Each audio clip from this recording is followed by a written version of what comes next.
नमस्कार, आप देख रहे हैं वीके न्यूज। मैं हूं आपके साथ आयुषी श्रीवास्तव। कांग्रेस वो पार्टी है जो आजादी के पहले से बनी है, देश की सबसे पुरानी पार्टी और कभी सबसे बड़ी पार्टी भी थी। लेकिन आज कांग्रेस का हाल ऐसा हो गया है कि उसे ढूंढना पड़ता है। कई राज्यों से ये पार्टी डायनासोर की तरह लुप्त होती जा रही है और इसके लिए सबसे बड़ी वजह है पार्टी का नेतृत्व। बाहर ही नहीं तो इसको लेकर कई बार पार्टी के भीतर भी सवाल उठते आ रहे हैं। लेकिन अब यह मसला इतना ज्यादा बढ़ गया है कि पार्टी के दिग्गज नेताओं ने गांधी परिवार के खिलाफ मोर्चा खोल दिया है।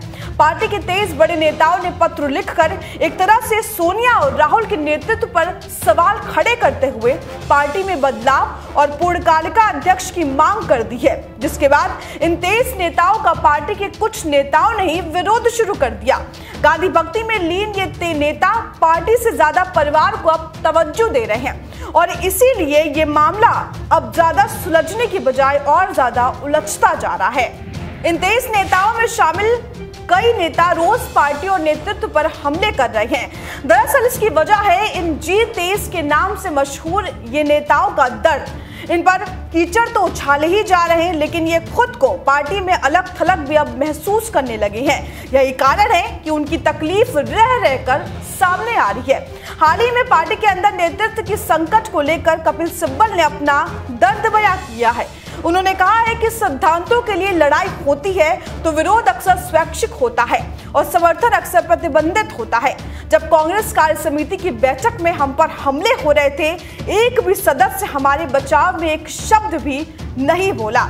साथ ही अंग्रेजी अखबार के एक इंटरव्यू में कपिल सिब्बल ने कहा कि कांग्रेस पार्टी हमेशा से ही बीजेपी का संविधान का पालन नहीं करना चाहती थी और लोकतंत्र की नींव को नष्ट करने का आरोप लगाती है।